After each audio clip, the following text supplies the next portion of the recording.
खुश खबर, महाराष्ट्र सरकारने लाडकी बहीण योजनेबाबत मोठी घोषणा केलेली आहे। आजपासून या योजनेअंतर्गत बहिणींना मिळणार आहे आर्थिक मदत। आजची ताजी अपडेट जाणून घेण्यासाठी व्हिडिओ शेवटपर्यंत बघा। सर्व लाडक्या बहिणींना ऑगस्ट आणि सप्टेंबर महिन्याचे एकूण 3000 रुपये आलेले आहे। लाडक्या बहिणींना या 5 बँकेतून आता पैसे मिळणार नाही। त्या 5 बँका कोणत्या आहे? परत एकदा लाडकी बहीण योजनेसाठी आता हे बँक खाते चालणार नाही। लाडकी बहीण योजनेचा हप्ता फक्त एकाच बँकेत येणार, बाकीचे बँक खाते रद्द होणार आहे। लाडकी बहीण योजनेचे सगळे हप्ते तुम्हाला आले असतील किंवा एखादे 2 हप्ते राहिलेले असतील किंवा काही पैसे आलेले नसतील, पण आता पुढचा जो हप्ता आहे जो वाढून 2100 रुपये झालेला आहे, जो येण्यासाठी तुम्हाला तुमचे बँक खाते आता बदलावे लागणार आहे। लाडकी बहीण योजनेच्या आता या 5 बँका कोणत्या आहे हे आपण पाहणार आहोत। हे 5 बँक खाते चालणार नाही याबद्दल प्रशासनाने आता एक नवीन अपडेट दिलेली आहे। आधी महिलांच्या मनामध्ये शंका होती, परंतु आता शिंदे सरकार निवडून आल्यावर लगेचच लाडकी बहीण योजनेसंदर्भात एक मोठी बैठक झालेली आहे। त्यामुळे या निर्णय प्रक्रियेत बदल झालेले आहे। यामध्ये आता फक्त 5 बँकांना समावेश आहे, ज्या आता लाडकी बहीण योजनेसाठी चालणार आहे। याबद्दलची सविस्तर माहिती आपण आज पाहणार आहोत। त्या कोणत्या 5 बँका चालणार नाही? महिलांसाठी अर्जंट तातडीची सूचना, तुमचे आधीचे बँक खाते चालणार की नाही लगेच चेक करा। लाडकी बहीण योजनेच्या बँक खात्याच्या हप्त्यामध्ये सुद्धा बदल करण्यात आलेले आहे। आता त्यासाठी अधिकाऱ्यांना तशा सूचना देण्यात आलेल्या आहे। आता 1500 वाढून 2100 रुपये देण्याचा सुद्धा सरकारने निर्णय घेतलेला आहे।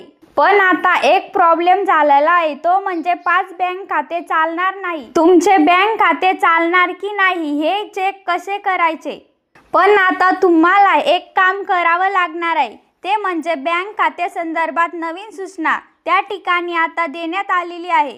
लाडकी बहीण योजनेचे बँक खाते कोणते चालणार आहे, कोणती बँक चालणार नाही हे नक्की बघून घ्या, कारण तिकडून सरकार पैसे पाठवतील आणि तुमचे बँक खाते चालणार नाही, त्यामुळे तुम्हाला अडचण येऊ शकते। त्यासाठी सगळ्यात पहिले तुम्ही तुमचे बँक खाते चालणार आहे हे बघा। तुमच्यासाठी एक आनंदाची बातमी सुद्धा आलेली आहे। मुख्यमंत्री एकनाथ शिंदे यांनी आश्वासन दिलेलं होतं, तुम्हाला 1500 रुपयाहून 2100 रुपये हप्ता वाढीचे आश्वासन दिलेले होते। त्यामध्ये 2100 रुपये देण्याचा निर्णय सुद्धा घेण्यात आलेला होता। त्यांनी लाडक्या बहिणींसाठी एक मोठा निर्णय सुद्धा घेतलेला आहे, तो म्हणजे आता 5 बँका चालणार नाही। त्या बँका कोणत्या हे आपण पाहणार आहोत।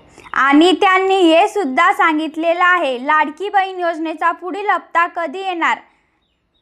त्यांनी डायरेक्ट तारीख सांगून टाकलेली आहे। नेमकी ही तारीख कोणत्या तारखेला पैसे वाटप होणार आहे, कधी पैसे येणार आहे। आता 5 वर्ष एकच बँक चालणार आहे, त्यामुळे कोणती अडचण येऊ नये यासाठी प्रशासनाने मोठे बदल केलेले आहे। यामध्ये 5 बँका आता चालणार नाही।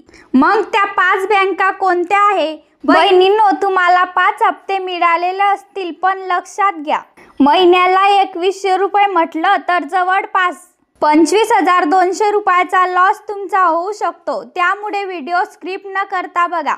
आता लाडक्या बहीण योजनेचे पैसे कुठल्या बँक खात्यात जमा होणार आहे आणि नियमांमध्ये काय बदल झालेले आहे, आधार नंबर टाकून तुम्ही चेक करू शकता। आता तुम्हाला हे लक्षात घ्यायचं आहे, याच बँक खात्यात तुमचे लाडकी बहीण योजनेचे पैसे जमा होणार आहे।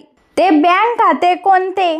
यातली पहिली बँक म्हणजे देना बँक, त्यालाच आपण विजय बँक सुद्धा म्हणतो। दुसरी जी बँक आहे ती म्हणजे अलाहाबाद बँक, त्याला आपण इंडियन बँक सुद्धा म्हणतो। आणि तिसरी जी बँक आहे ती म्हणजे स्टेट बँक ऑफ बिकानेर, आणि चौथीची बँक आहे ती म्हणजे स्टेट बँक ऑफ हैदराबाद आणि स्टेट बँक ऑफ मैसूर। ह्या ज्या 5 बँका आहे ह्या बँका तुम्हाला चालणार नाही। लाडक्या बहिणींनो, तुमचे जर या 5 बँकामध्ये खातं असेल तर लवकर बदला। लाडक्या बहिणींनो, तुमचे जर या बँकेत खातं असेल तर तुम्हाला लवकरात लवकर पैसे मिळणार। त्या बँका कोणत्या? त्यात तुम्हाला लवकर पैसे येतील। पोस्ट ऑफिसच्या बँक खात्यात तुमचे पैसे लवकरात लवकर मिळू शकता। राष्ट्रीयकृत बँका असतील किंवा सरकारी बँकांमध्ये देखील तुमच्या बँक खात्यात पैसे लवकर मिळू शकतात. तुमच्या बँक खात्याला आधार लिंक असल्यास तुम्हाला कोणतीही अडचण येणार नाही. लाडक्या बहिणींना आता 1500 रुपयाहून 2100 रुपये रक्कम वाढ होणार आहे. अशाच प्रकारच्या नवनवीन अपडेट पाहण्यासाठी आमच्या चॅनलला सबस्क्राईब करा.